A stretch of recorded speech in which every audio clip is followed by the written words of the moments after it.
Tere kõigile saate vaatajatele ja kuulajatele. Järjekordne Elupalli taga saade on teie ees. Täna on stuudios mees, kes tegelikult väga palju Eesti jalgpalliskeenest tutvustust ei vaja. Ja sellepärast ma sellist pikka introt täna tegema ei hakkagi, nii et tere tulemast saatesse, Mart Poom. Tere, aitäh kutsumast. Alustame sinuga sellest, hüppaks kohe korra sinna. Arsenal võitis Premier League'i sel aastal. Ja nüüd nädalavahetusel mängib meistrite liiga finaalis. Mida sulle kui vanale Arsenali mehele see kõik tähendab? Jah, loomulikult mul oli väga hea meel, et lõpuks tuli see kauaoodatud Premier League'i tiitel pärast 22 aastat ära ja käisin ka Eesti Arsenali fännklubidega siis ikkagi seda viimast mängu vaatamas Hellas Undis ja et oli meeleolukas nagu õhtupoolik.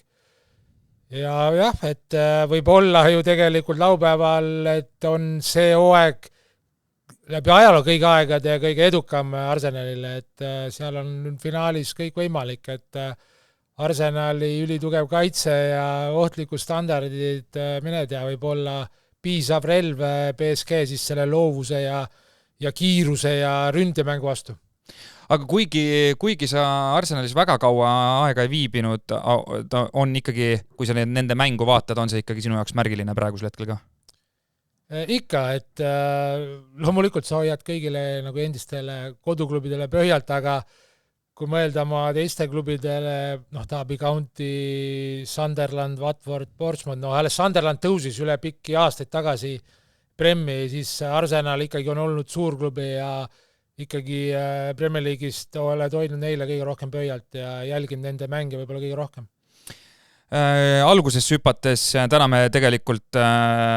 saame rääkida ainult klubikarjäärist, muidu kui me hakkame koondist ka võtma, siis me peaksime terve öö otsa seda saadet sinna tegema. Aga sa sündisid Tallinnas, kasvad üles Mustamäel, on ju. Kuidas see tee sul sinna jalgpalli juurde lühidalt oli? Jah, et oli Mustamäe poiss, et mina sündisin veel nõukogude ajal, et tol ajal ikkagi, ma arvan, esimene jalgpalli mäng oli hoovis, et oli ikkagi hoovi jalka, mäletad, et peale kooli, isegi kui käisid trennis, ikka leidsid aja sõpradega mängida seda, et mul ema on rääkinud, et ma olin päris pätakas, et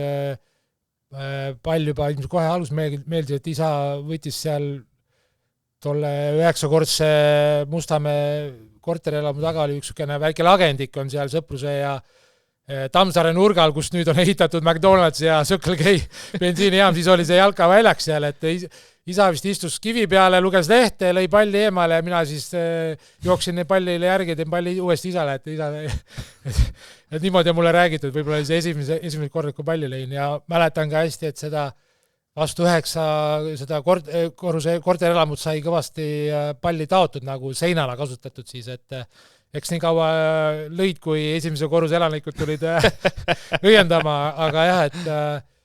tol ajal ikkagi see, ma arvan, hoovivutt andis väga hea kooli.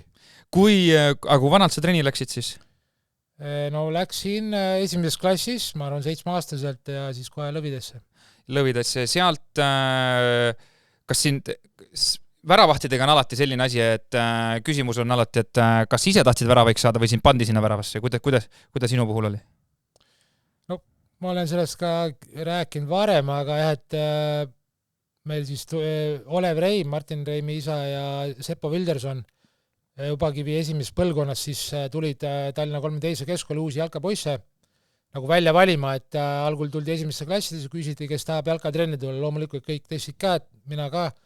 Mäletan pärast tunde pandi meid koolivõimlas omavahel mängima ja ma tegelikult seal lõin värava ja juba sain nagu kutse päris trenni siis.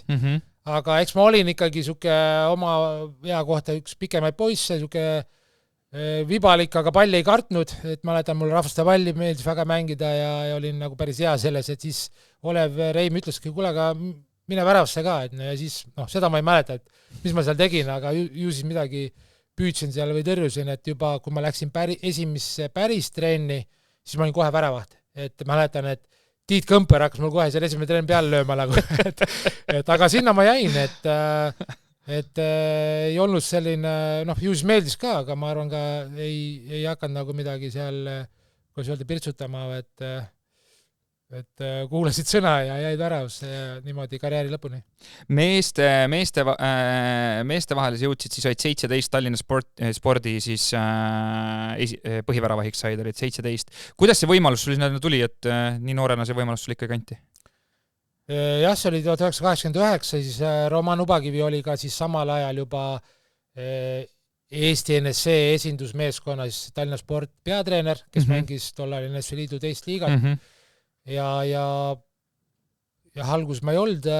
põhiväravat, ta oli ka samaaegselt lõvidel, aga ütleme see lõvide aegu hakkaski vaikselt otsa saama. Et mäletan, et ühel hetkel põhiväravat, esiväravat sai vigastada, suht sooja alguses Oleg Andreev ja siis Roman Ubagi panigi mind väravasse ja sinna ma jäin, ta ka usaldas, on ju, et eks mul tuli ka neid vigu sisse ja kehvemaid mänge, aga ma arvan jah, et tagantjärgi kindlasti olen väga tänulik talle, et ta nii noort väravahti sellisel juba tegelikult tollal oli seal ikkagi meil profimeeskonnad vastas, et sain nagu väga hea kooli, et usaldas mind ja ka meeskonna kaaslased ja sain palju mänge seal NSV Liidu teist liigas, et kindlasti see oli väga-väga vajalik, ütleme, kogemuste pagasi omadamiseks. Ja kas sa keskkooli lõpetasid kuldmedaliga, eks? Jah, keskkooli lõpetasin aasta hiljem, 1990 kuldmedaliga, et see NSV Liidu teise liiga hooaeg või jäigi ainult lühikeseks 1 aasta. Tol ajal ju hakkas perestroika, suhted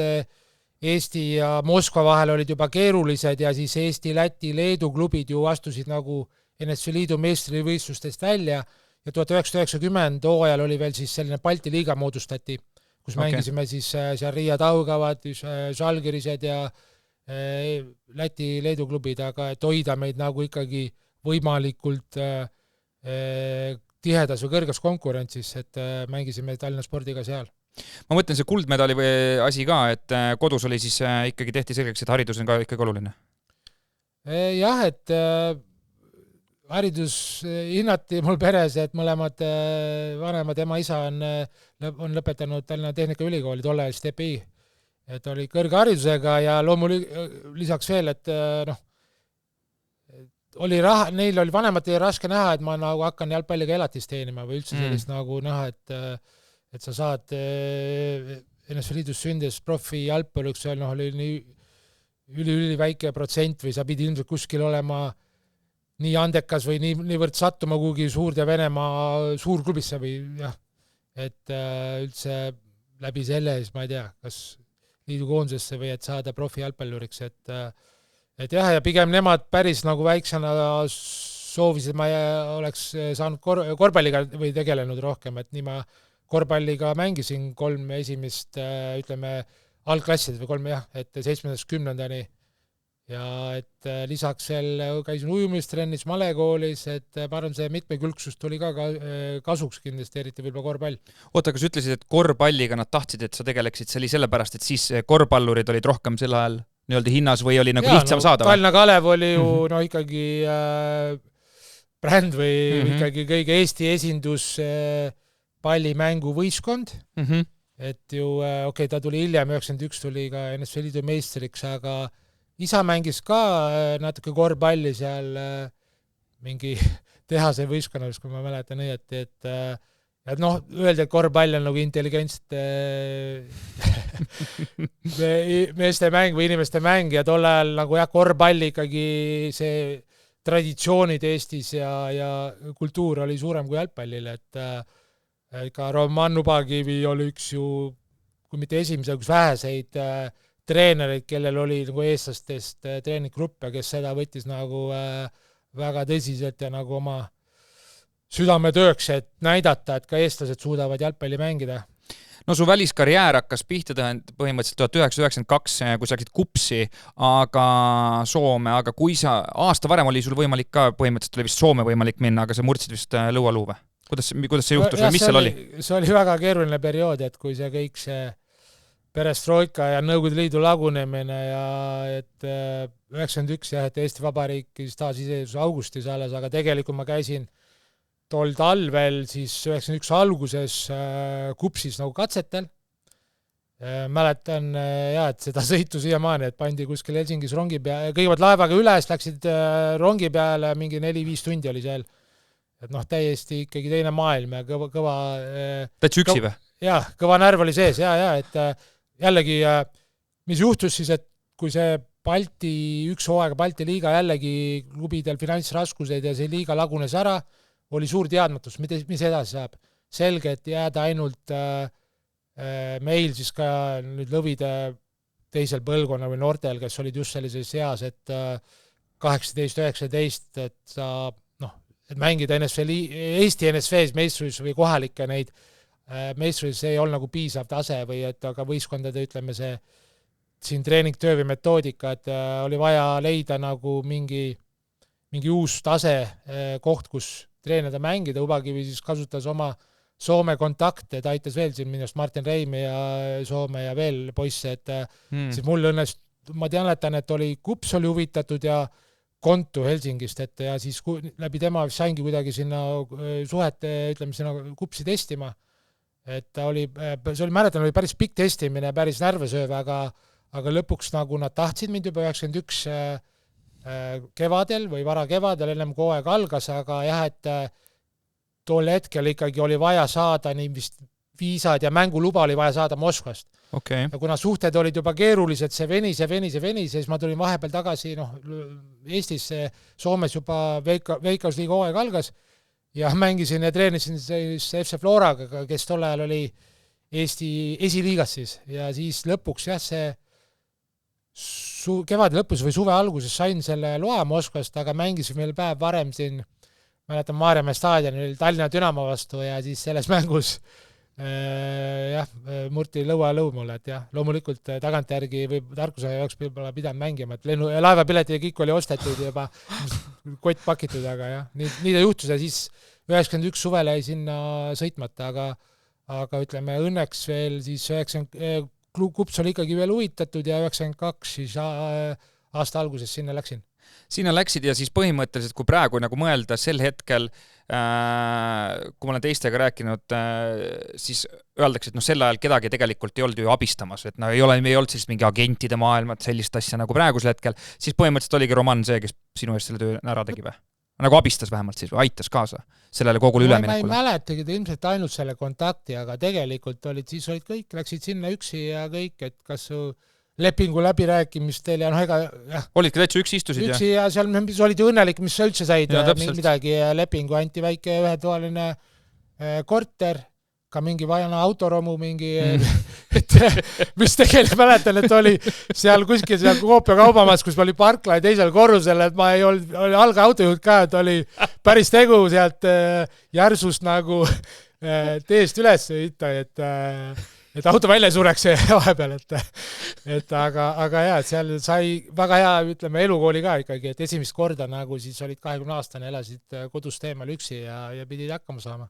Oli see siis nagu, aga mänguliselt ka, kui sa tulid nüüd Floras, Floras nii kaua praegusel hetkel seal mängisid, oli see mänguliselt kõik kõva edasi minek või kuidas see liiga sel hetkel oli? Kindlasti, kui mõelda, et Kups ei olnud siis tol hetkel Soome kõrge Veikkausliiga siis nagu tippklubi, aga ikkagi see taseme vahe siis ka tol ajal Soome kõrgliiga või Eesti kõrge või Flora üldse esiliigas oli nagu meeletu. Ja see, mis ma olin ka kogenud võib-olla aasta varem või seal Venemaa avarustest ringi kolistades, et see oli teine jalgpall ja hoopis professionaalsem ja ikkagi oli juba siis ju Soomes Brasiilias ja teisi välismängijaid ja mängis ka Soome koondisi rohkem ju kohalikes liigas, seal tol ajal oli ka Jari Littmanni, Sami Hüüpia ja mõned veel seal, kes seal Anti Neemi olid välismaal, aga paljud ka koondised mängisid veel oma liigas. Siis tulid ma pigem mõtlen siis nii, et kui sa seal Kupsis juba olid, kas sa seal hetkel said juba aru, et kuule, must saabki nagu professionaalne jalgpallur, et ma mängin selle rolli välja? Või seal veel seda teadmist ei tulnud? Eesmärk ja siht oli kindlasti, sest Eesti ju sai vabaks ja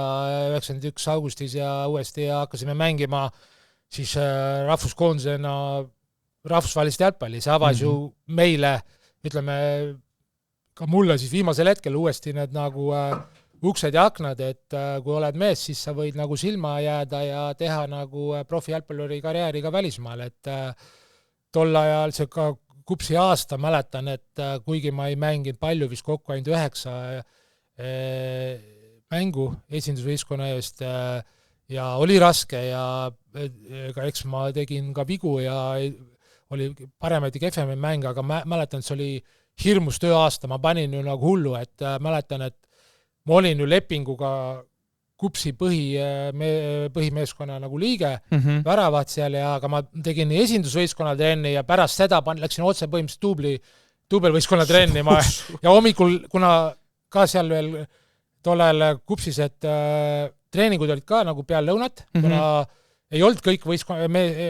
mängijad ei olnud nagu täisprofessionaalid, et kes käisid poole kohaga tööl, kes täiskohaga või õppis veel ülikoolis või kuskil mujal, et trennid olid nagu õhtu poole,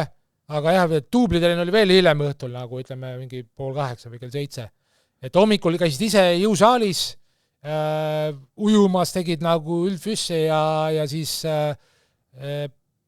peal lõunat esinduse trenn ja siis otsa läksid veel nagu duublitrenni ja ütleme, Soome oligi esimest korda, ma olin 20 aastal, ma sain esimest korda nagu väravahitreeneriga tööd teha, ma nagu tohutult nautisin seda ja proovisin seda aega nagu maksimaalselt ära kasutada. No see on ikka kõva raidumine selles mõttes, et kui sa kogu aeg niimoodi trenni juhtisid, sinust on räägitud ka, et sa oled ikkagi selles mõttes nii-öelda treeningu mõistes ikka kõva loom, et sa trennist niisama nagu puudutöö väga just ei tahtnud. Ei, puudumine ei tulnud kõne allagi, et kui sa nüüd täitsa kõrge palavikuga pikal ei ole või vigastatud, et aga siis, kui ka vigastad, mul oli kogu karjääri see põhimõte, et kui sa vigastad, midagi saad ikka teha, et põlve opereeriti või midagi on vigastus jalgadega, saad ju käsi ülakehad, oma pead saad ikka, ma ei tea, visualiseerida, saad nagu kas või taktikalis või midagi saad ikka treenida, et see oli mul nagu terve karjääri põhimõte, et midagi saad ikka teha. Siis Florast läbi läksid Šveitsi, FC Will 1900. Kas see oli esiliiga või meistriliiga siis? See oli Šveitsi esiliiga. Esiliiga ikka, jah. Et seal oli ka, ma mäletan, et peale 1 aastat Soomest tulin tagasi Florasse ja kui ma mäletan, nüüd oli meil Raimond Skotovas vist Leedu peatreener Floras siis ja Flora oli küll siis Eesti meistriliigas tol ajal ja eks ikka mängisime rahvuskoondisega ja siis oligi see 1994 MM-valikturniir, kus meil siis oli väga atraktiivne alagrupp, oli Itaalia, Portugal, Šveits, Šotimaa, Malta ja meie. Ja siis oligi, et see hakkas minust 1992 ja sügisel hakkas valikturniir, 93 mängisime ja kuigi olid meil rasked mängud aga mul väravahina oli kindlasti väga palju tööd ja ju ma siis ikkagi silma jäin, et tegelikult olime 94, mingi talvel olime Floraga Portugalis laagris. Et see on mingi, mäletan, et mingi väike koht, kus me olime, et tegelikult läksime Portugali laagri, aga treenisime mingi kruusaväljakul või midagi pärast. Ma ei tea, juulis ei olnud raha või finantsi või muruväljakuks, aga mingi ja kuskil, mäletan, külmas hostelis umbes müts peas magasime ja nagu dress seljas aga käisime apelsini raksus, et kõhud tühjad või nagu päris partalikes tingimust, aga päike paistis ja ikkagi olid nagu välislaager, aga see oli mäletan kuskil siukse dressis ja algul oli nii külm, et oli veel toas oli vist nagu kraanikauss, siis keerasid ööks nagu selle kuuma vee kraaniga lahti, et tuleks seda auru, et tuba soojendada. Seal lõunamaad, see oli ka mingi majades, kütet ei ole. Tegelikult talvel võib olla päris külm seal. Aga mäletan, et tol laagris tegime nagu ikkagi kõvasti trenni. Vist oli jälle Ubakivi siis või peatreener, ma ei täpselt mäleta, või oli Kotavas veel ja tol hetkel oli jutt, et ka Portugali klubi Belenenses oli minust huvitatud ja siis tuli ka järsku see FC Villi huvi, aga ma ei tea, mis seal nagu vist oligi tegelikult, et see Belenenses nagu osa diilist, et ma lähen sinna, siis kuidagi Flora sai mingi selle laagri. Tol hetkel oli muidugi ka, see oli põhimõtteliselt Eesti koondis, oli enamus Eesti koondis oli Floras. Ja siis, aga midagi seal see diil ei juhtu, mina mäletan, ma ikkagi vist ennem laagri lõppu sõitsin FC Ville või Šveitsi ära ja poisid vist pärast rääkisid, et seal oli veel, need olid väga solmud ja mingi jamad olid veel seal, et ma sinna Portugali läinud, aga ma ei tea, mis seal siis juba oli ja vist agentide ütleme, Pärusmaa, kuidas see niimoodi, aga sinna ma sattusin Šveitsi esiliigasse ja ütleme, ma läksin selle poole hooaja peal ja teine poole hooaega õnnestus päris hästi, meil algulis oli vaatame välja ei kuku, aga lõpuks me ikkagi enamus mänge võitsime, endal tuli ka hästi välja ja jäime kindlalt liigasse püsima, et olin pool aastat seal ja juba siis tuli esimene huvi Inglismaalt. Kas 13 mängu vist lõpuks mängisid Villi eest, eks? Ja siis läksid Inglismaa esiliigas Portsmouthi. Kui sa Inglismaale kohale jõudsid, kuidas see tuli huvi nende poolt ja siis ostetigi sind otseselt välja? Kuidas mäletad, kuidas sina seda mäletad? Tegelikult, et niimoodi, et mul oli siis üks Šveitsi agent, kes töötas koos Aivar Pohlaku ja Tarmo Lehistega Eesti poole pealt, siis, kes aitas mul sinna FC Villi ja temal oli omakorda partner siis Inglismaalt väga kuulus agent Jerome Anderson, olid tal palju Arsenali mängijaid, siin Ian Wright, David Seaman ja edasi, hiljem ka Bergkampid teised, ja siis mis võib-olla mängis veel rolli, tol ajal oli ju Šveitsi koondise peatreener Roy Hodgson ja tema abitreener, väravatitreener oli Mike Kelly, kes ka oli poole kohaga või osalise koormusega väravatitreener Portsmouthis. Et ju siis ma avaldasin piisavalt muljet seal neid Šveitsi esiliigas, pluss me mängisime tugevaid mänge koondise eest, et nagu läbi selle tuligi siis selle Portsmouthi huvi. Et mäletan, see Jerome Anderson, Inglismaa agent, käis seal Šveitsis mängu vaatamas ja kohtusime ja võib-olla käis Mike Kelly, et vaatas mind, et nii ma läksin sinna, siis jällegi katseid vist olnud, aga mäletan nagu ma olin Šveitsis ja ootasin, et nagu millal medicalile sõita nagu lepingu nagu läbirääkimistele, et siis ühel hetkel sain minna, tegin medicali ära, sain ka mõned trennid ja pre-season algas neil nagu juuli alguses, aga jällegi tol ajal ju oli vaja tööluba ja elamisluba, et selle ajas ei tohi riigis viibida, mind saadeti nagu riigist välja, tulin Eestisse ja tegin siin nagu trenni edasi ise ja nagu Floraga ja nii palju kui sain, aga see lõpuks see ootus oli päris pikk vist 6 aega, et juba hooaeg algas Portsmouthis, et nagu kindlasti ei olnud ideaalne, et ma nagu võib-olla sain ainult 1 nädala pre-seasonit teha koos uue klubiga, siis ühe meeskonnaga, et sain vist augusti lõpus, sain lõpuks nagu paberid korda ja sinna nagu Inglismaale, aga jah, see oli nagu kindlasti võib-olla kõige raskem sisseelamine nagu sinna Inglismaa eluollu ja Inglismaa liigasse, et mis selle raskeks tegi? No ma arvan kõik, kui juba see kultuur on ju, aga ma arvan, see Inglismaa jalgpall või see liiga tol ajal oli väga vähe välismaalasi, ka mulle vaadati ju viltu mõned, et kuule, mis asja, et nüüd me toome juba Eestist mängeid, et nagu lisapinge, et ma pidin nagu tõestama iga päev ennast, et ma olen siin nagu väärin seda kohta. Võib-olla ma panin ka ise endal liiga palju pingeid, aga ka kogu see jalka oli hoopis tohutult teistsugune. Ta oli palju kiirem, et juba tol ajal ikkagi Inglismaa jalkat on läbi aastakümnete ju iseloomustatud, et on nagu 100 kilomeetrit tunnis nagu algusest lõpuni ühe väravalt teisele, eriti esiliigas mäng käib, et see füüsilisus, kohtunikud lasevad väga palju rohkem läbi ka tol ajal, ka ütleme väravahi vastu nendest näiteks mingi kõrgete pallide tsenderduste või standardolukordade olukordades. Iga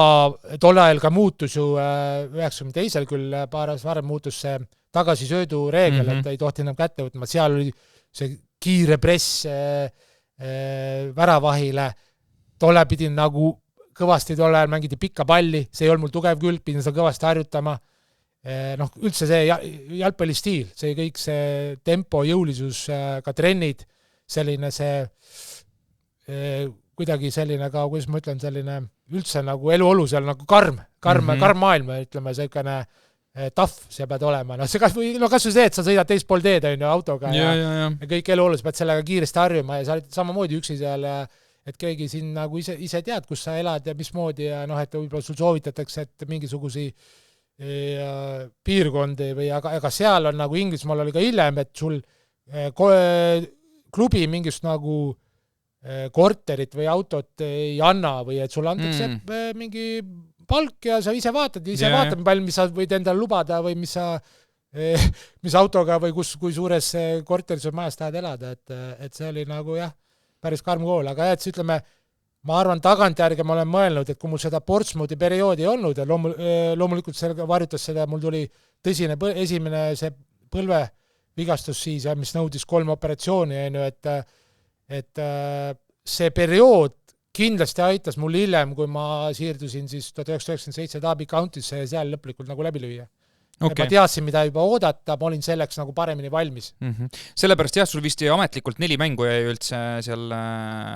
Portsmouthis või sinna kanti kuskile ja neid jäi? Vist oli esimene hooaeg, ma olin 4 või ja teine hooaeg, see on ka mõned, aga jah, ta pigem jäi alla 10. Aga ma mõtlengi, et kas sa pigem arvad siis see, et see ettevalmistus, et sa ei saanud selle meeskonnaga koos olla, seal on juba ju omaette tõestamine, see treeninglaagrid enne hooaja algust on ju, et sa ei saanud seal osaleda ja pärast see põlveasi, et pigem siis nagu see aeg nagu selle taha see läbilöök seal tegelikult jäigi või? Kuidas sa ise nagu seda oled mõtestanud? Ma arvan, see on nagu mitu asja kokku, et või kindlasti see, et ma arvan, nagu hiljem oma karjääris tean, et jube tähtis, et nagu sul hakkas algus hästi minema, aga ja loomulikult see pre-season või hooajaettelusperiood, kus sa teed kõvasti trennimeeskonnaga, sa ka mingid meeskonnaüritused ja et kus sa nagu saad sulanduda kollektiivi paremini, see jäi mul kõrvale. Ma teadsin, et mul konkurent on kogenud Alan Knight, kes oli seal ikkagi peaaegu legendi staatus, et mul ei olnud nagu kerge, aga peatreener Jim Smith tõigi mind nagu teda pushida või olla tal nagu selline võistleja ja et anda konkurentsi ja et aga lootsid, et ma nagu võtan ühel hetkel tema need kindad üle, esivärava kindad. Kindlasti kogu see jalgpall oli teistsugune, mida ma olin kogenud Eestis, Soomes, Šveitsis, aga esma nagu mainisin, see on ka nagu tegelikult naljakas meenutada, et mul mängisin duubli eest ja sain nagu sõideti sisse põlve ja põlv läks paiste. Ja seal nagu Inglismaal oli tol ajal üks füsio sul ja ütles, et ei ole midagi, come on, et pane jääb peale ja läheb edasi, et ega mind ei saadet kuskile uuringutele, aga ma tunnen, põlv on vaiste, põlv on valus, segab, saan nagu trenni teha, aga väga segab, valus ja siis tulin siia, see oli vist oktoobrikuus, oli jälle meil Itaaliaga valikmäng ja ma näitasin siin nagu siis Eesti arstidele ja ma vist tehti pilt ka, et vaatas, kuule, sul on meelis katki, siis mõtlesin, okei, ma mõtlesin, et teen siin ruttu opi ära nagu artroskoopia, et helistasin ka Portsmouthi, kuule, mul on ikkagi põlv katki, ma mängin see Itaalia mängu ära, teen ära ja et ma ei saa niimoodi terve hooaeg veel ees, et ma ei saa anda endast 100% siis. Aga kahjuks see operatsioon siin läks nagu sai mingi haiglapisiku siis või, et mulle mäletan, et kui ma lendasin tagasi Inglismaale, maandusin, ma Heathrow või kus oli see Gatwick ja see põlv oli nagu arbuus, et läksin põhimõtteliselt kohe uuesti, oli mingi veremürgitus ja väga suured komplikatsioonid, et mis nõudis veel 2 korda nagu kirurgilist sekkumist, et läkski esimene hooaeg, ütleme, olin vist kokku 8 kuud väljas nagu. Aga need operatsioonid tehti siis? Need tehti Inglismaal, et ja sealgi oli, et esimene kord läksin arsti juurde ja mingi asju juhtus, nagu oli, järsku tuli tulekahju seal haiglas, mingi evakueeriti kõik või, et ma niisugused asjad on meeles, siis lõpuks õnneks pandi mind erahaiglasse seal, aga oht oli, et kas ma üldse hakkan mängima, et mäletan, et kui pärast opid teed silmad lahti, et põlve ühest küljest võed voolikud sisse, teisest välja ja sa oled nagu selil ja mingi põlv on mingi aparaadi peal, mis nagu siin mehaaniliselt liigutab põlv, et ta üldse liikuma hakkaks, et siis oli päris karm aeg ja nagu üksi seal 2 nädalat haiglas. Aga kuidas sellistel hetkedel nagu mentaalselt toime tuled siis? No ongi raske, aga sa pead kuidagi toime tulema, sa oled üksi, sa pead leidma enda sees neid jõudu, tol ajal ei olnud ju mingi mobiiltelefoni ka, kelle koju helistada või kellega rääkida, et ma olin nagu terve, ütleme, karjääriga, mul olin huvitatud nagu spordipsühholoogiast ja asjadest, nii tol ajal võib-olla mingid raamatud või mingid kassetid tol ajal, mida ma kuulasin, aga pidid kuidagi leidma enese seest need viimased nagu jõuraasud ja nagu selline, ma arvan ka iseloomust mulle, ma ei anna kunagi alla nagu, aga jah, tulid välja, võib-olla selle, et mul on nagu olnud ju väga palju vigastusi karjääri jooksul, mida hästi ka dokumenteeritud, nüüd kokku on mul nüüd 14 operatsiooni tehtud, viimane eelmine aasta detsember, aga karjääri jooksul 13, et nagu võib-olla ma peangi enda võib-olla suurimaks saavutuseks, ma suutsin alati nagu välja tulla neist lõpuks, et ei andnud alla, võttis aega, mis ta võttis, ma suutsin ennast alati tagasi töötada nagu põhimõtteliselt nagu tippvormi, et ma võin mängida, et aga jah, et nii see oli, et kindlasti ta kasvatasid iseloomu need. Siis, kui pikk leping Portsmouthis tehti algul? Portsmouthiga oli 3-aastane leping, aga jällegi selle konksuga, et ju tol ajal, mis veel oli, mis küsid, mis võis olla põhjuseid, et miks ma ei olnud seal pikemalt või ei tulnud läbilööki. Sul oli 3-aastane leping, aga tööluba anti sulle ainult aastaks. Seal jälgid igasuguseid kriteeriumi, mis FIFA rankingus koondis on üldse, et sa sinna saad Inglismaale, kas sa oled põhiväravad. Aga väga suur faktor või kriteerium, mida jälgiti, et kas sa mängid 75% selle hooaja siis põhivõistkonna mängudest, et pikendada seda. Loomulikult ma ei mänginud, see 94-95 hooaega, aga siis arvestati, et ma olin nagu nii pikalt nagu väljas, mul oli 3 operatsiooni ja anti mitte siis terveks järgmiseks aastaks või hooajaks see tööluba anti pool aastat. Et anti päris karmid reeglid ikka. Ja 95 lõpuni, aga kahjuks jälle ma ei mänginud piisava arve mänge, ei olnud põhiväravaht. Mäletan ühte mängu sealt Filbert Streetil Lesteriga ja pärast seda ei õnnestunud endal ka kaotasime ja siis ei saanudki rohkem mängida, siis tuli jälle mingi raske sõrmevigastus ja mis avaldas mõju, et lõpuks ma 96 mul lõppes tööluba ära 95 detsembri lõpuga, agent üritas veel leida uusi klubis, et proovisime mingit tagateed leida, et Inglismaale jääda, et äkki kui lähed uude klubisse, et siis saad uuesti taodelda teises kohas tööluba. Mäletan, käisin nagu trialil seal Stockport County's ja Leeds Unitedis, kes tol ajal oli Premi tegelikult tippklubi ja ma treenisin seal noore Paul Robinsoniga veel küll nende duubli võistkonna eest, et aga siis oli selge, et ikkagi niimoodi ei saa, et kohe lähed teise Inglismaa klubisse ja et saad seal tööloa, et pidin tulema siis kevadel. Isegi kui nad oleks tahtnud lepingut teha, siis oli lihtsalt seaduses, sa ei olekski saanud. Sa ei saa niimoodi, jah, et tulin siia ja siis oli juba Eestis ja Koondisel ja Floral oli esimene välis peatreener Teitur Tordasson, et 96 siis mängisin Floras jälle. 97 läksid siis 6 aastateks Derby County'sse? Jah, et pärast seda kurikuulsat Eesti-Šotimaa mängu, mis siis algselt pidi toimuma Kadriorus, aga siis lõpuks toimus veebruarikuus 96 Monacos ja kus me mängisime 0-0 viiki ja siis suht ruttu pärast seda me olime tolle ajal Küprosel laagris Floraga ja siis lendasingi Derby County'sse, kes oli siis just aasta varem tõusnud Premier League'i ja tegin nendega medicali ja lepingu ja siis seal tehti kohe pikem või? Seal tehti siis kohe pikem leping või ikka oli see 3-aastane sama? Ei, 3-aastane leping oli ka, kui ma õieti mäletan, esimene leping ja siis jah, et siis ütleme, seal õnnestus kohe mängida ennast või saada põhiväravahiks ja õnneks oli ka edukas debüüt 5. aprill 1997 Manchester Unitedi vastu, mille võitsime 3-2. Kuidas see, kui sa ikkagi sinna jõudsid, sinna seltskonda, et kõik noored jalgpallurid unistavad sinna jõuda, et nüüd sa jõudsid sinna kohale, ma ei kujuta ette, mis su enda sees sel hetkel toimus üldse? Nagu emotsionaalselt ma mõtlen. No mul oli ka tegelikult veel, olime Küprosel, mäletan pärast seda, kui ma käisin, tuli see Derby County huvi, ma rääkisin ka Teituriga, Tella isegi väiksed kõhklused olid, loomulikult jättis see nagu see Portsmouthi periood, mis ei olnud edukas või läbimurre, mul ei õnnestunud seal jättis väikse kõhklused, ma arvasin, et äkki on liiga vara veel, siis ma olin küll endale, ma mäletan, kui ma tulin sealt Portsmouthist tagasi ja maandusin Tallinna lennujaamas, ütlesin, ma teen kõik endast olenevat ühel päeval sinna tagasi jõuda Inglismaale, aga nagu see võimalus tuli juba nii ruttu, võib-olla ma ei oodanud seda. Ja kohe Premier League'i klubis sain veel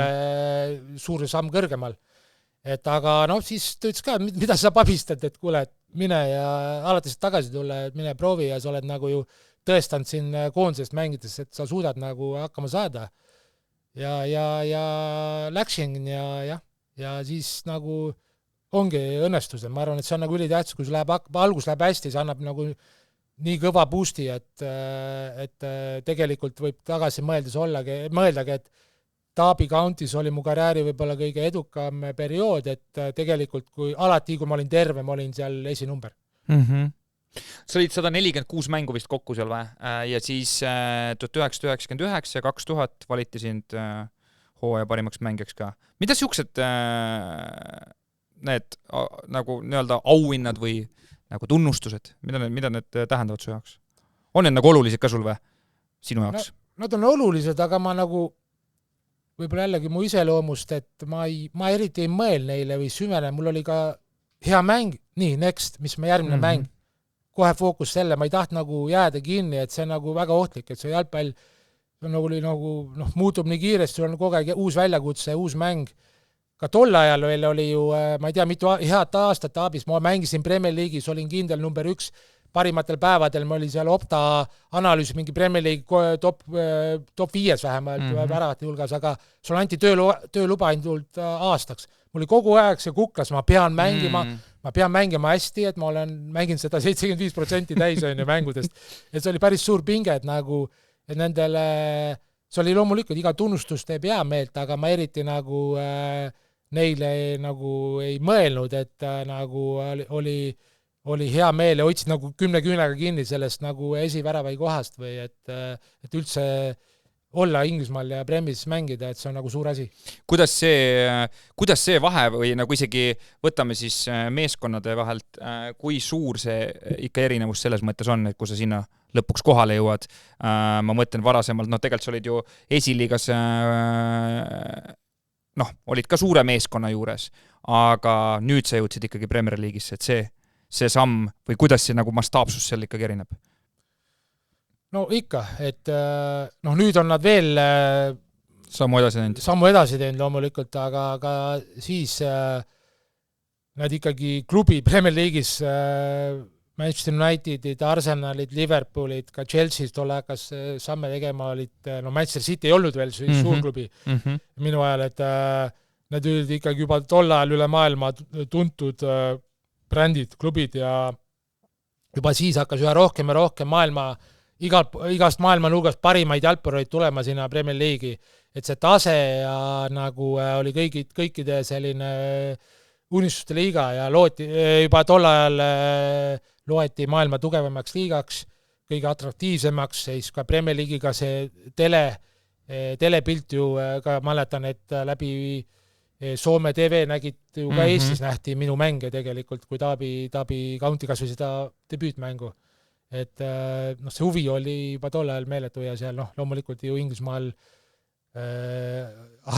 tolle ajakirjanduses on jalgpall ja siis suur tühja maad ja siis tuleb võib-olla natuke rabi ja mingi muud spordid. Et jalgpall on ikkagi niivõrd, jalgpall on religioon seal riigis, et see on nagu nii igapäeva elust läbi imbunud ja ühiskonnast, et see on nagu vägev olla selle osa. Ja sa ütlesid ka seda, et see on nagu ühiskonnast läbi imbunud ja tegelikult nendel fännidel ka, et selles mõttes, et sa võid ühe hea mänguga olla väga hea suur kangelane, aga järgmise halva mänguga oled sa süüdlane. Kuidas nagu sellega toime seal tullakse? Jällegi, sa pead olema vaimselt tugev, et üldse sellel levelil või tasemel mängida, võib-olla kõige üks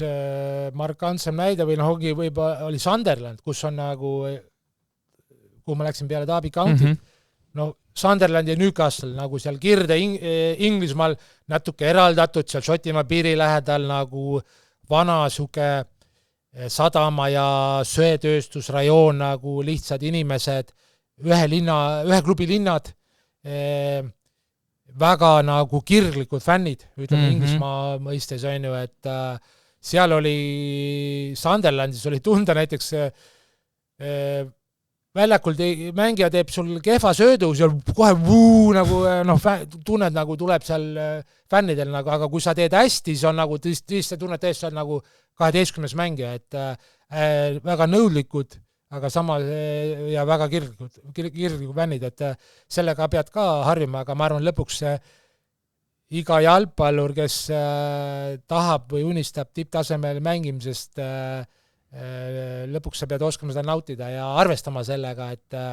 et fännid ongi sellised, kes see on nende elu, see klubi ja nad elavad väga emotsionaalselt kaasa, et selle peal lihtsalt arvestama ja kas nad teevad sulle liiga või mitte, et see on nagu osa ja ma arvan, iga jalgpallur tahab mängida ikkagi staadionil, kus on sul kõva melu ja tribüünide rahvast täis, pigem kui tühjade tribüünide taga ja iga sõna on kuulda. No sul oli 6 aastat seal,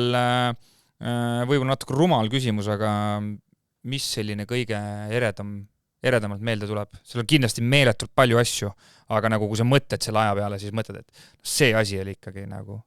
erakordne ikkagi. Derby County's siis mõtled, no kindlasti debüüt on ju, et oma iidoli Peter Schmeicheli vastu ja siis sain taha särgi ka pärast veel, et ja võita seal, no kui ma nüüd eksi, kas me üks kõige kõrgem lõpetasime 6 või 6, vist, et see oli nagu kõva saavutus, et olla ikkagi ja et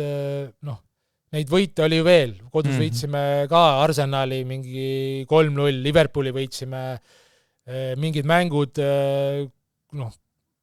Manchester City'ga võõrsid mingi 0-0 ja mingid mängud eredalt meelde jäänud, mis sa mõtlesid nagu, sa oled nagu kus zoonis, no zone nagu, et sul tuleb kõik välja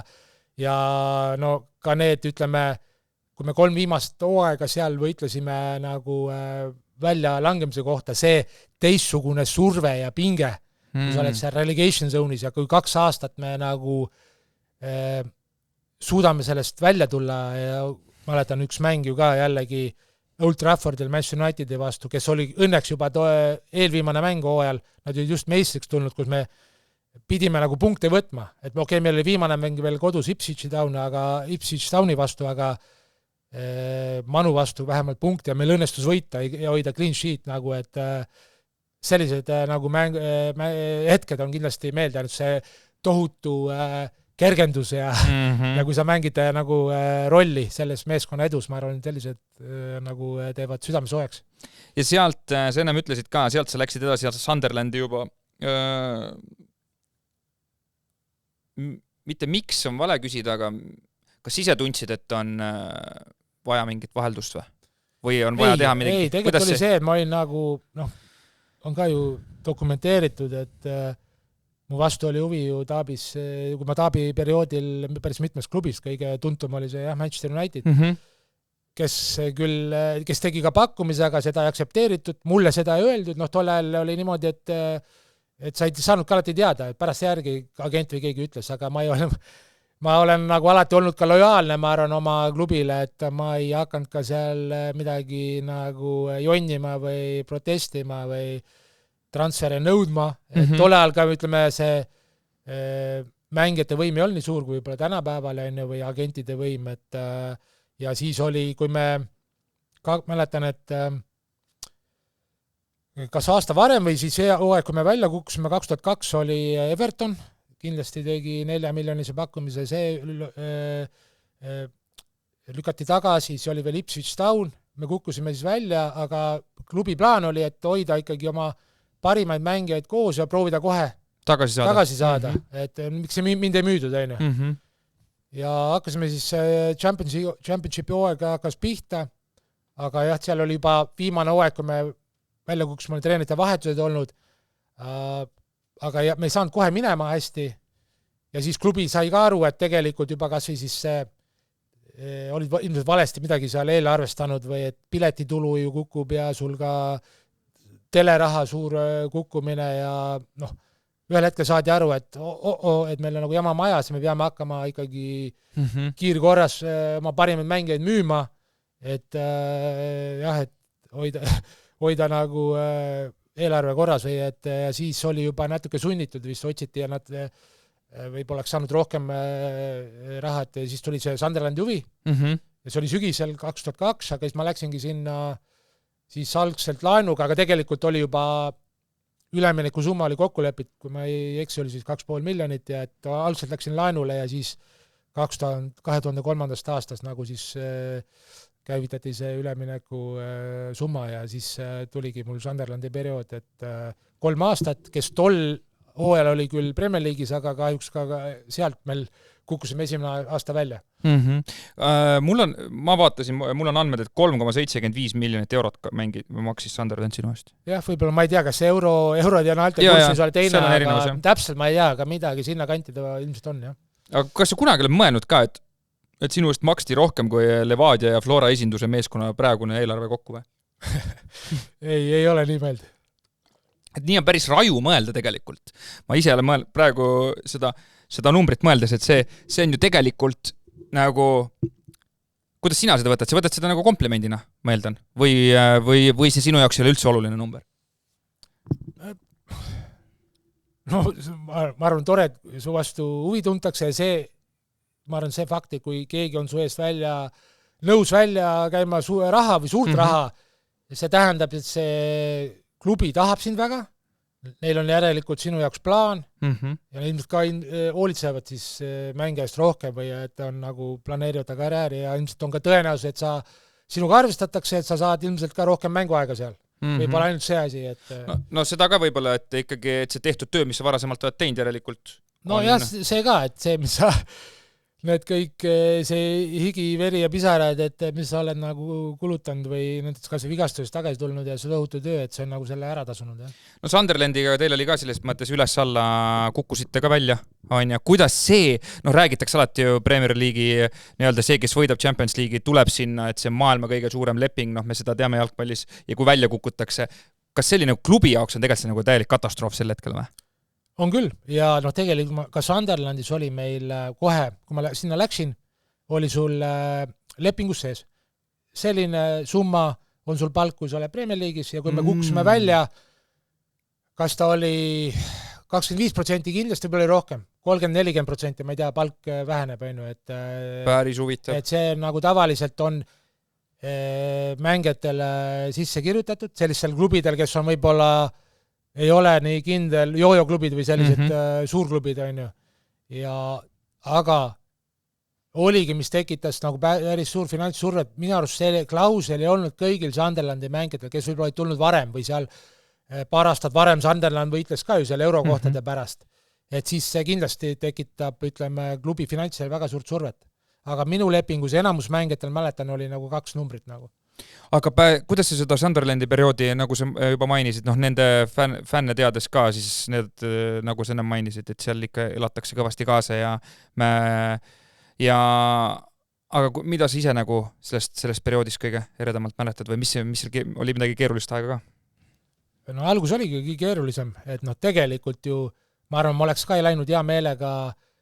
suvel 2002, kui me kukkusime Derby County'ga Premist välja juba uude klubisse, kui olid kõrglega klubid või Premi klubid olid must huvitatud,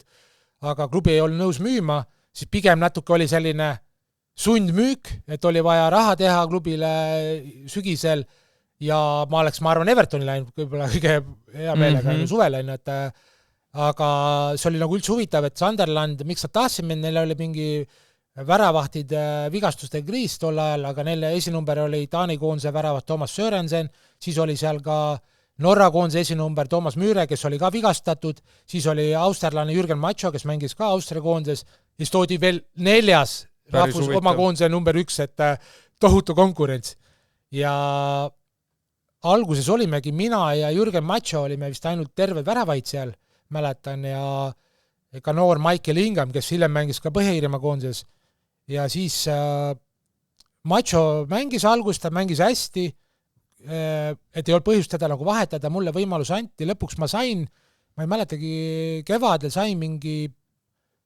paar mängu vist, aga endal, ütleme, see algus ei olnud hea. Jällegi kuidagi see kohanemine ei olnud nii sujuv, võib-olla ongi jällegi poole hooaja pealt lähed, et sinna juba klubil on raske, võitleb seal väljalangemise vastu ja kõik see meeleolu ja ka meil oli peatreeneri vahetus, Howard Wilkinson, kes mind siis tõi sinna klubisse, sai säkt ja Mick McCarthy toodi hooaja lõpus. Ju endine Iirimaa koondise peatreener ja oli uueks peatreener, aga kahjuks me ei õnnestunud püsima jääda. Ja siis tuligi, et suvi 2003 ja siis oli ka samamoodi enamus kalli palgalisi ja tippmängijad müüdi ära, Thomas Sørensen müüdi Aston Villasse, Jürgen Macho müüdi Chelseasse, seal Kevin Phillips müüdi ka, vist oli Villa või kus ta, kui ma eksi, kui ta läks ründajaid ja seal, ja siis jäidki mina, Toomas Maire ja Michael Ingham, et olime championshipis ja seal nüüd ütleme siis 2003-4 hooaeg mul õnnestus saada kohe põhiväravahiks ja siis, kui ütleme ka, mäletan seal üks oli liiga karikamäng Mansfield Towniga, oli League One'i klubiga ja kus ma oli ka Sky mäng ja ma sain nagu man of the match'iks ja seal ja siis nagu tundsid, järjest hakkas nagu ise saama uuesti enesekindlust ja kohanema selle championshipiga, aga jällegi väravahil on, ma arvan ka tähtis ikkagi mingisugune järjepidevus, et mängida, saad rohkem enesekindlust ja harjut meeskonnaga uue liigaga ja loomulikult siis, kui see oli sama ju 2003 sügisel, kui ma läksin esimest korda tagasi Derby County'sse ja lõin peaga värava ja pärast seda ma olin, ütleme, tehtud mees või olin ka juba Sunderlandi fännide poolt nagu täiesti omaks võetud ja tegelikult olingi jällegi põhiväravat nii seal hooaeg ja see oli hooaeg siis, kus ma mängisin, kui ma eksin, 54 mängu siis 2003-4 kõige rohkem, mis ma hooaja jooksul mänginud. Lisaks olid seal vist veel koondise mängud. Me jõudsime ju Inglismaa karika poolfinaali, kus oli väga valus kaotus Millwalli vastu. Mängisime Old Traffordil, tol ajal poolfinaalid ei olnud Wembley'l,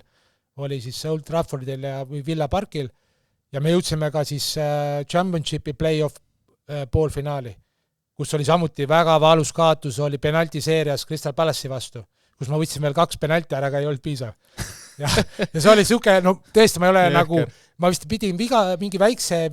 põlvevigastuse pärast pidin ainult 2 mängu vahele jätma kõikidest karikamängudest ja liigakarikas ja FA Cup ja Championshipis on ju 24 meeskonda ja üldse 46 mängu. Ja mäletan, tulin hooaja lõpus siis, oli nagu vaimselt ka täitsa tühi, see valus kaotus seal play-off poolfinaalis. Meil pidi olema siin sõprusmäng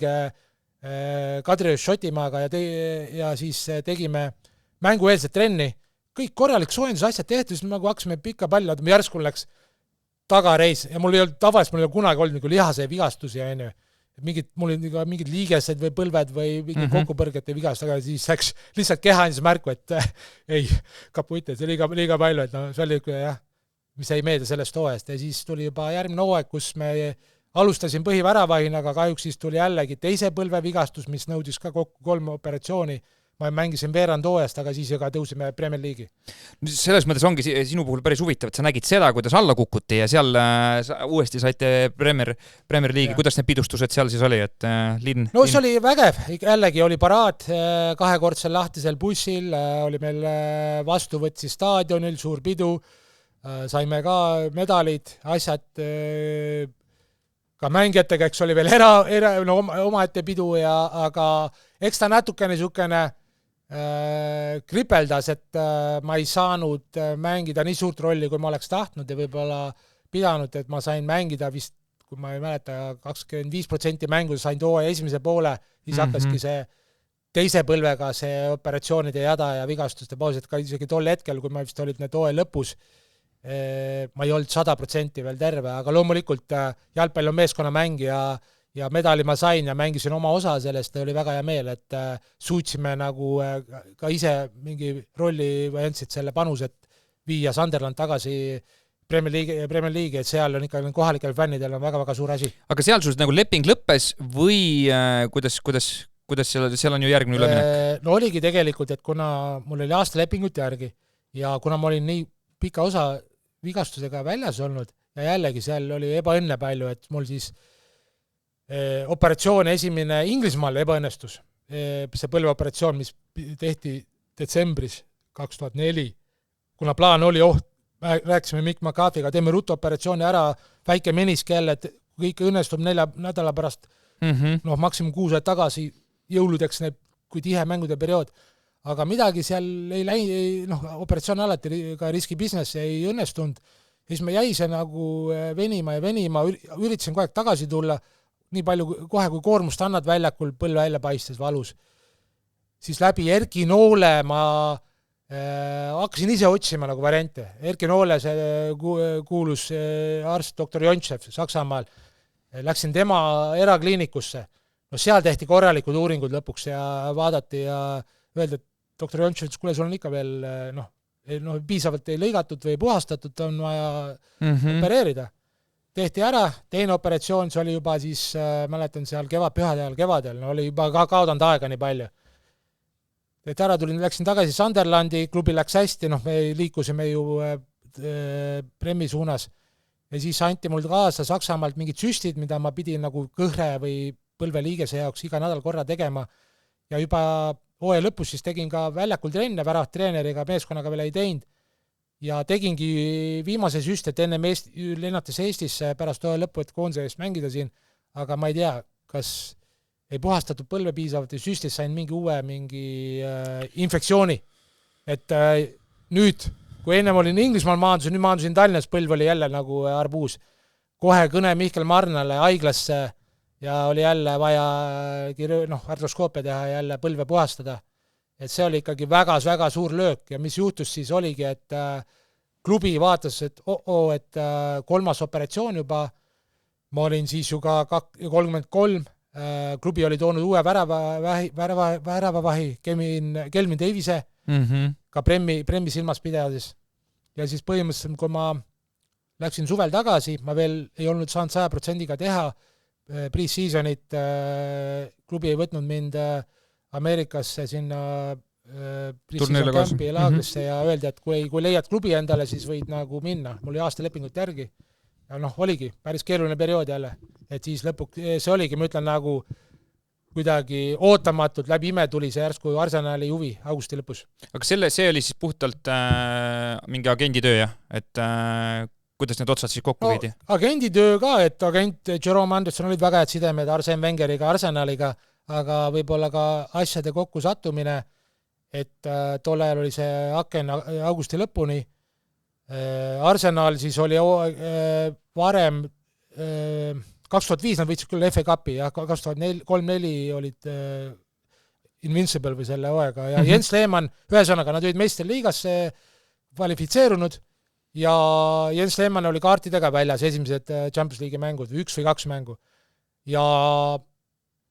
Manuel Almunia oli mingi väike sõrmevigastus, Arsenal otsis tol ajal kogenud väravahti nagu kolmandaks numbriks või kes survestaks siis Almuniat ja Lehmanni ja tol ajal oli siis oli kas mina või siis Rootsi esiväravaht, nüüd ei tule nimi kohe meeldegi, ta mängis Prantsusmaal nime võlgu, aga nad ei saanud nagu ülemineku summas kokkuleppele selle Prantsusmaa klubiga ja siis põhimõtteliselt oli nagu päris, võib-olla see aitaski mind, et ma ei olnud jällegi, kui Arsenali läksin veel vigastus täiesti taastunud, küll mitte see põlv, mis opereeriti teise põlve üks külgsideme väike vigastus, mis ma trennis sain. Et see aitas võib-olla kaasa, et nagu see ülemineku hakke enne surus peale. Ma mäletan, mul pole kunagi nii palju medikale tehtud, käisin kõik võimalikud arstid läbi ja mitu MRT-d ja põlvespetsialistid ja kõik, aga lõpuks ma läbi läksin ja Arsenaliga siis lepingu sõlmisin. Algselt oli jälle laenuleping, vist 2005 lõpuni ja siis juba tuli nagu see püsiv leping. Kuidas see, et sa sinna jõudsid, kas see oli sinu jaoks ikkagi nagu, kas sa mõtlesid sel hetkel juba, et kuule, nüüd ma lähengi, et olen 3. väravavaht või see ikkagi oli see, et ma tahaks ikkagi, ma leian seal selle võimalused, et esikinnas ka ikkagi olla? No esiteks ma olin nagu üldse väga õnnelik, et see võimalus tekkis maailma täieliku tippklubisse minna. Jah, võib-olla natuke hiljem oma karjäärile võistelda päris nagu esikinda koha pärast, aga et üldse, ma arvan, see on privileeg, nagu Karl Jakobeingi ütles, et olla osa sellisest suurest klubist ja ka, et ma sain 2 mängu või 1,5 mängu esindusmeeskonna eest, olen nagu elu lõpuni tänulik. Aga, ja kui sulle öeldakse vanas klubis, kes sinusse enam ei usu, no Sunderland ümbeski, et ma ei tea, kas sa üldse suudad veel tipptasemel jõuda või tagasi vigastusest ja mängida, et nagu ka näidata neile, et oli üks selline nagu eesmärk, et jah, mulle öeldi, et mu roll praegu on 3. number, loomulikult sa teed endast kõik, mis oleneb, aga eks ma olin ka realist, aga ma üldse, et pääseda sealt Sunderlandist minema ja tegelikult see 2 aastat, kus ma olin Arsenalis, ma ei mängi nii palju, mis ilmselt võib-olla mängib ka rolli, et sa oled nagu võib-olla vähem võimalus saada vigastada, aga mul aitas esimene kindlasti nende füsiod ja see meditsiiniline personal ja see tähelepanu, mis on mängijatele osutavad, saada nagu täiesti terveks, tippvormi uuesti ja pikendada karjääri. No see oli ikkagi tippude tipp selles mõttes, kui sa sinna ikkagi läksid. Kui esimest korda sinna Arsenali trenni läksid, kõik staarid vastas, kuidas see tunne seal olla võis? Tunne oli imelik, sest see oli jällegi, Arsenal võttis ka riski, jällegi mõtled, ma ei saa ju veel palli lüüagi, ma ei tohi, ma läksin nagu Jerry Paytoniga väravat treener, kes tahtis mind ka väga ja sinna Arsenali tegime kõrvale eraldi trenni, ma ei sain lihtsalt püüda, lihtsalt palli, algul oled istudes seal, küljele lasknud püüdmised, istudes siis püsti seistes, ma ei saanud nagu palli lüüa, sprintida, eriti mingeid hüppeid teha nagu. Ja oligi, et aga eks mind teati, ma olin mänginud ju nende Arsenali vastu mitu korda, just Derby County vastu ja oli õnnestunud mängud mul. Aga loomulikult sa tahad, kui lähed uude kohta, saad kohe ennast näidata oma parimast küljest ja panna kõik mängu. See ei õnnestunud, aga pidi leppima selle olukorraga. Jälle kasvatab sul iselooma ja uus kogemus. Aga mis see oligi, et mäletan väga hästi, et oli meil alagrupis, muideks oli meistriliiga alagrupi mäng vist, kui me eksi, oli kodus, esimene mäng oli Tunni vastu siis. Mattias Käidi koduklubi vastu tol ajal. Ja Almunial õnneks oli nagu see sõrmevigastus oli juba taastunud, et sai mängida. Tal mingid teibid, asjad, aga risk oli, mina olin pingil. Ja teed seal soonse nii palju kaasa, kui said, ma eriti seal mängid mulle peale ei saanud lüüa või niimoodi järgi, mäletan nagu pingil nagu mõtlen, võtad kõvad valuvaigistit sisse ja aga mõtlen nagu, et palud Jumalat, palun, et Almunia pea vastu, ma ei tea, kuidas ma oleks saanud see esimene mäng mängida seal. Ja siis päris karm. Aga vaikselt sa läks edasi, teine mäng olin pingil, oli juba Ajaxi vastu võõrsil, said juba rohkem ja olid valmis, aga et näed, et esimesed mängud olid, ütleme, päris selline suur närvipinge, just, et palun ärge pange mind mängu. no jah, et loota, et Almunia ei võta punast kaarti või et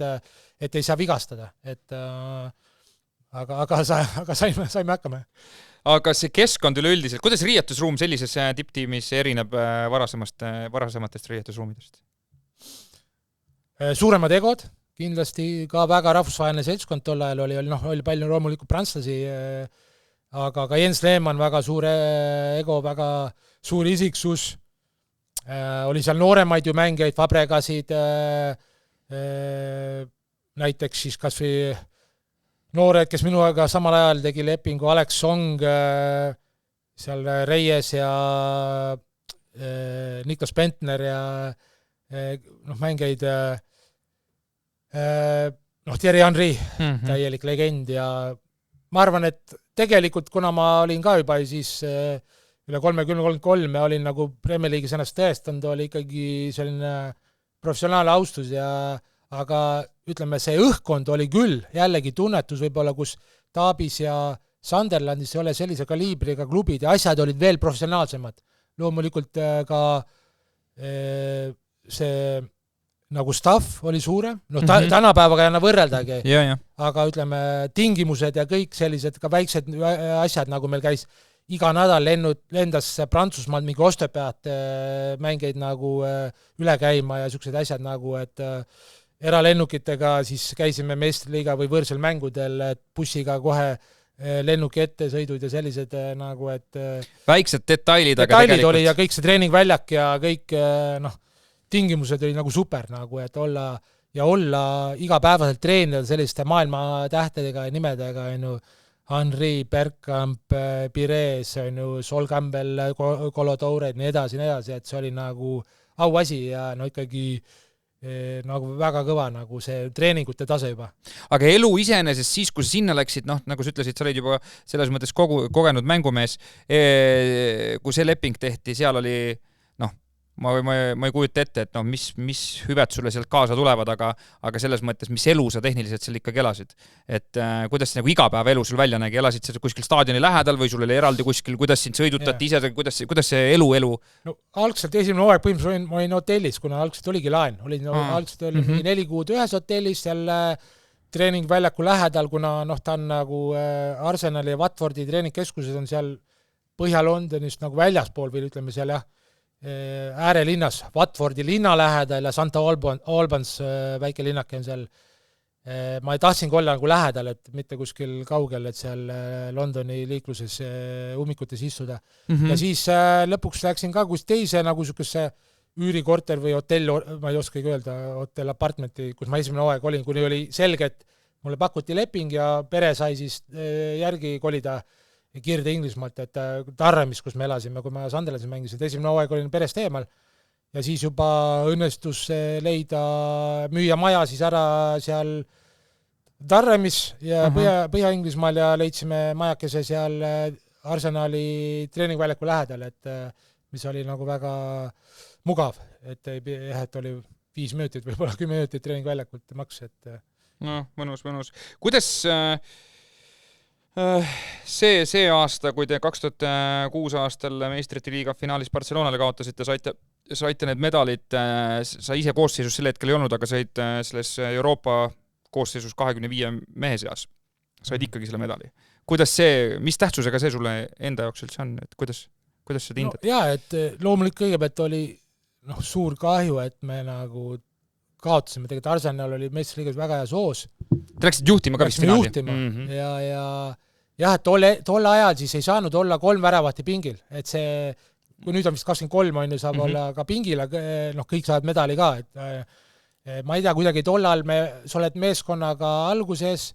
siis mängu vaatasin tribüünil ja siis käiski see mõte läbi, et vau, kui Lehmann sai punase, mõtle, kui ma oleks ise olnud seal number 2, ma oleks saanud meistriliigas väljakule. Aga jah, siis läks Almunia ja kahjuks kaotasime finaali, kõigepealt ikkagi kahju oli nagu meeskonnakaaslastest ja sellest, et aga jah, siis pärast mängume, kes seal olime, keegi oli veel seal väljaku mängiks ka tribüüni, läksime sinna, audustame, said selle hõbemedali, et jah, aga meelde on jäänud veel, et klubi tegi kõik, et ka Lissel, mu abikaasa ja Markus ja Andreas, siis 2 vanem ja keskmine poeg, kes sündisid Inglismaal, neile peredele tehti ka reis sinna finaalile, et nemad siis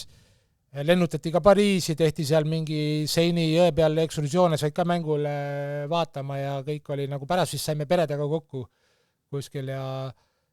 mis oli veel, vist mainisin ka, et oli tegelikult meie meeskonnaga elasime päris Pariisi kesklinnas ja kui sõitsime staadionile, ma ei tea, kas oli kuidagi valesti arvestatud või jälle ummikud seal ja kuigi oli politsei eskort, et me nibin-nabin jõudsime nagu staadionile õigel ajal ja pidime nagu kohe kiirustama, et seal tavaliselt on ju rutiin, et sa lähed, vaatad seal väljakut ja sealt valmis, kes saab massaaži, kes teeb seal aktivatsiooni, et oli jube tormamine, mis kindlasti võib-olla ideaalne valmistumine nii suureks ja tähtsaks mänguks ei olnud. Peale seda hooaega siis ju 2007 liitusid maikuus Watfordiga. Jah, mul oli aasta veel lepingut järgi Arsenaliga, aga siis oli mul jutuajamine Arsene Wengeriga ja nad tahtsid nagu noorendada neid ka väravahtide osakonda. Wojciech Szczesny siis tuli juba akadeemiast läbi ja oli noor andekas väravat, siia nad ostsid ka Lukas Fabianski, teise poolaka, kes on ka minust kõvasti noorem. Ja siis Wenger ütles, et kuule, et ma arvan, et sinu taseme ja kogemuste pärast, et näed, Watford on sust huvitatud 2 aastat lepingut pakkuma, sul on aasta, et ma ajasin ära, et ma väga austan sind ja su professionaalsust ja et kuidas sa nagu ka teisi väravate suruda, aga et me toome nagu lihtsalt, pead arvestama sellega, et sul läheb veel raskemaks võib-olla kas või siis liigakarikas või kuskil mänguaega saada. Üldse, ja no ma arvan, jah, minu vanusest mängida duubli eest ei ole enam kõige suurem asi, kui sa oled mänginud seal Premier League'is või Championship'is ja siis oli Watfordi klubi oli huvitatud, mis mulle ka nagu meeldis, et ma ei pidanud kolima. Jah, selle samas. Põhimõtteliselt ju Watfordi staadion oli minu kodust lähemalt kui Highbury või Emirates Stadium, mis on siis nagu Londonis rohkem linnas sees ja tõesti, kes on käinud seal Arsenali ja Watfordi treeningväljakut, ongi reaalselt kõrvuti, et see oli nagu väga jällegi mugav juba pere seisukohalt, ei tahtnud jälle kuhugile ära kolida ise või kaugemale, et saime jääda sinna samme elama ja põhimõtteliselt kõrval uksest sisse minna, et Watfordi. Kuidas sa selle Watfordi aja kokku võtaks, et seal oli ka traumasi sul oma jagu lõpuks? Oli ka üles-alla aeg, et Watford oli just ka alla kukkunud Premier League'ist, olid ühe vaja olnud seal, oli ka müüdi väravaht, müüdi Manchester Unitedis,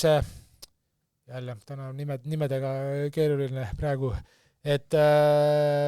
jah, ja siis toodi mind ja Richard Lee oli teine väravaht ja siis ka noor Scott Loach oli konkurendid ja noh, klubil oli ka algselt esimene hooaeg oli proovida tagasi tõusta. Ja siis jah. Aga sa alustasid põhis, on ju? Alustasin põhiväravaina, jah. Tuli mul seljavigastus oli see aeg, see esimene hooaeg, mis mind seljavigastusega, ma mängisin veel ära Wembley'l selle Inglismaa mängu, võib-olla ei oleks peanud mängima see aeg, aga klubis ma pidin nagu pausi võtma ja pärast seda nagu klubi oli natuke solvunud, et et koondises mängisid ja natuke venis ka see vigastus, aga ei olnud pärast vigastuspausi nagu ei antudki enam või nagu mängida see esimene hooaeg. Ja me jõudsime jällegi play-offi, aga kaotasime Hull City'le vist oli play-off. Ja Lee mängis siis enamus aja vist? Jaa, Richard Lee mängis esimene hooaeg. Ja siis oligi teine hooaeg, lähen suvel sinna, sama asi hakkab jutt, et kuule, et ma ei tea, sulle aasta lepingut, et et kui leiad uue klubi võid minna, et ma ei taha siin nagu meil Austriasse nüüd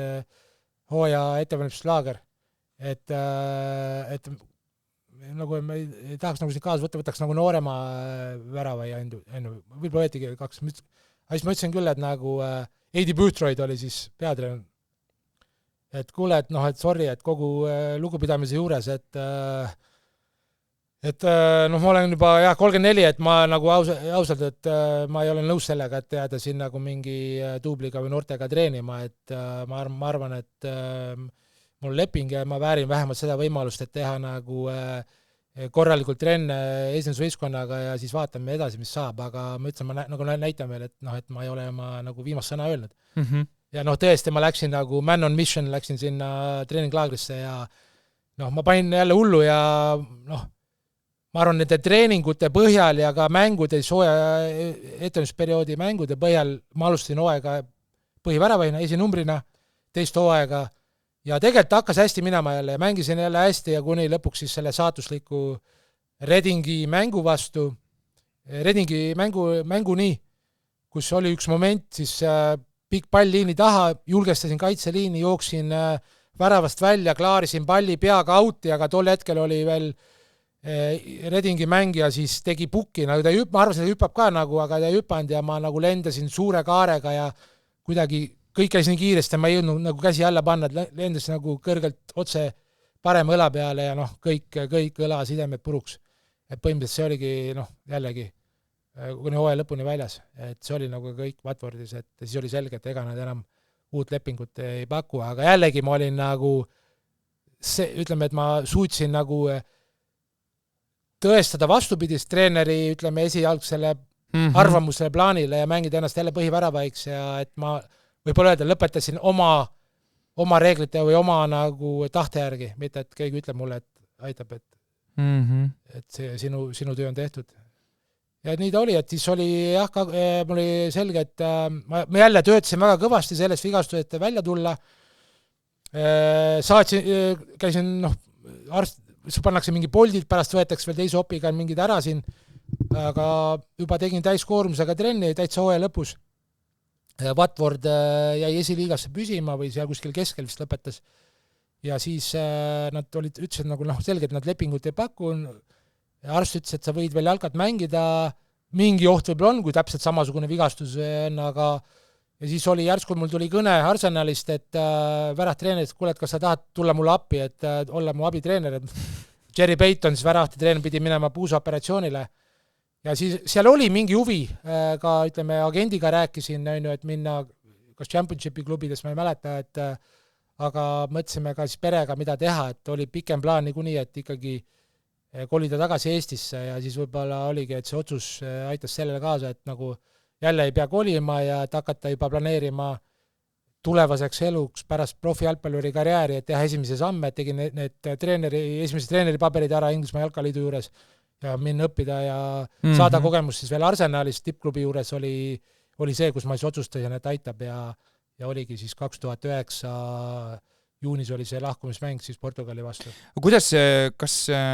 jalgpallurina see, et nüüd jõuab see kohale, et kuule, nüüd on kõik? Kuidas see, sa terve elu selle nimel vaeva teinud ja teinud, kas see pigem on nagu rahulduspakkuv või see on ikkagi nagu veits hirmutav ka, mis edasi saab? Kindlasti hirmutav ja ma arvan, paljud on öelnud ja ka mul oli tegelikult vaimselt väga raske sellega leppida, selle otsusega, üldse selle uue rolliga. Ma ju armastasin rutiini, kui profijalgpalluri rutiin ja sa olid kõik harjunud, et sa olid hoopis nüüd teises rollis. Kas või see esimene aasta seal, kui olid abivärahtid ja treener, sa oled mingi väike mutrike seal ja nagu oled, või hiljem, et juba see oli keeruline tegelikult, Ma mäletan, nagu ma olin tegelikult füüsiliselt nii heas vormis veel, kui ma olin seal Arsenalis, ma tegin neid kuna ma olin nii fit, siis Wenger saatis mind nagu mängijatega jooksma, väljaku mängijatega, neid pre-seasoni ja Andrei Arshavin, kes tuli nagu ülekaalus sinna pre-seasonile ja ei olnud kõige fitim, siis ma pidin nagu teda pushima ja temaga nagu kaasa jooksma, et ai, läheb umbes, et panid nagu, jooksed nagu rohkem või kiiremini või paremini mingid Arsenalid väljaku mängis oli nagu mõtlesid küll, siis tegid sama, aitasid, seal on ju väravate treener, siis pärast tegid ikka nagu trenne edasi, ei osanud nagu sellest nagu rutiinist välja tulla ja loomulikult see oli nagu, ma arvan, perele ja lihtsalt ei olnud lihtne aeg ja mingid muud asjad olid ka seal juures, et kuidas see nüüd ikkagi, et enam see ei ole mängija ja treener ja lõpuks mis ikkagi edasi saab, et millal me sinna Eestisse hakkasid juba läheme ja mis edasi, et ma arvan kõik, kes on nagu pikalt olnud profisportlase, et see kindlasti ei ole lihtne. Aga loomulikult, kui mul ei oleks isegi seda, aitas mind ikkagi, mul oli millest kinni haarata, mitte võib-olla selles mahus ja ka selles rollis oleks olnud veel raske, mul sul ei oleks midagi teha või uut töökohta või iga inimene ju tahab olla lõpuks vajalik. Et kuhugi kuuluda, et sind hinnatakse niivõrd, et sul antakse midagi teha ja sa tahad, et sul oleks mingi eesmärk, mille nimel hommikul üles tõusta ja teha, et see on nagu ülitähtis. Seal on nagu tundub, et neid küsimusi on nii palju, aga vastuseid sel hetkel on pigem ikka vähe. Hakkame otsi kokku tõmbama mõned siuksed lõpuküsimused sulle ka. Sa juba tegelikult mainisid ka seda, et mingid siuksed pakkumisi, mis sinuni jõudis, ütlesid, see Manchester United oma, on sul mingid veel, mida sa oled tagantjärgi kuulnud, et kuule, see oli ka äge pakkumine või oleks võinud tahtnud seal proovida või nagu selline, et mäletan, et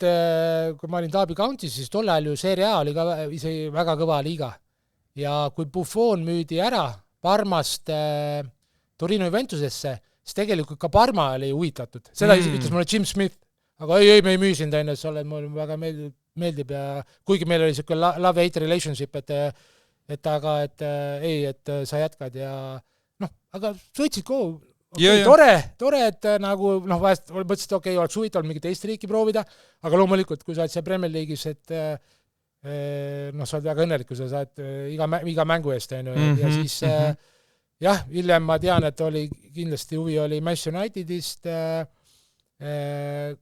kui nad ostsid Roy Carrolli ja ka hiljem vist oli, kui nad ostsid Portugali väravi, jälle ei tule nimi kohe meelde, ja siis tean, et see Everton ja Ipswich Town, kes tegid nagu pakkumised lausa. Konkreetsed pakkumised, aga võib-olla mõni veel keegi, et ma ei tea, et igates kui ma mäletan ka seda, ma läksin Arsenali Wengeriga, ütlesin, et kuule, et mul on hea meel suga lõpuks töötada, et ma olen nagu ka siin palju jälginud või nagu, et see oli nagu väga südant soojendav, et ta nagu ka austas ka mind, minu talenti ja et oli ikka jälginud mind, et ka Arsenal, et eks seal, kui sa oled, mängid hästi, eks siis ju skaudid ju ja klubid, suured klubid mõtlevad ju mitte pool hooaeg või üks hooaeg, et mitu aastat ette juba mõtlevad, okei, võib-olla müüme selle ära, see väravat hakkab lõpetama,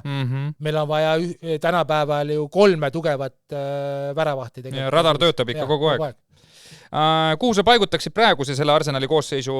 teiste kõrval, näiteks 2004 aastase Invincible, kelle sa ise juba mainisid, kas ta on ikkagi parem kui tänavune koosseis? No jah, ma olen ütleme selle ajastu mees, et ma jah, paneks nagu selle, aga loomulikult ka tänapäeval ütleme, võib-olla see on nagu, võib-olla just meeskondlikkus ei ole niivõrd, jah, neil on väga-väga tugevaid mängeid häid, aga selliseid täiesti maailma säravaid tähti, nagu oli Thierry Henry, ütleme, või Ian Wright ennem seda ja et võib-olla ei ole, et Bergkamp ja nii edasi, et aga see meeskondlikkus, nende ikkagi see kaitsevõimekus ja standardid, et kus nad on nii ohtlikud, et võib-olla küll üks maailma parimad keskkaitsepaari praegust on ju Gabriel ja Saliba ja loomulikult ka David Raya, üks maailma parimaid väravahte, et see on nagu ikkagi väga kõva ja Rice ikkagi number 6 peal kindlasti maailma üks tugevamaid number 6. Kas mõni superstar, kellega sa oled kokku puutunud, on päriselus olnud nagu teissugune ka, mis kuvandi on näiteks meedia temast loonud? Või mida inimesed temast arvavad? Mõtled, läksid sinna riietusruumi, mõtled, kuule, ma olen lugenud su kohta täiesti teisi teemasi, aga tegelikult sa oled täitsa normaalne vend. Ma ei tea, no eks tõesti inimesed nagu mängivad roll, nagu kas või see, no ma tõin näite, kas või näiteks Arshavin, kes oli supertalent tegelikult, aga tegelikult kahjuks oli ta ise loomu poole peal natuke laisku isegi, et ta oleks võinud ju 4 väravat Liverpooli vastu, ta oleks võinud vabalt mängida, ma ei kauem on ju Inglismaal aga jah, et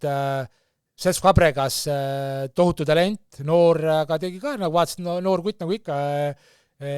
käis ka vahepeal seal salaja McDonaldsis, ma kuulsin, aga nüüd on vaata peatreener, edukas komo, või võib-olla üks Mark Altsem näite, võib-olla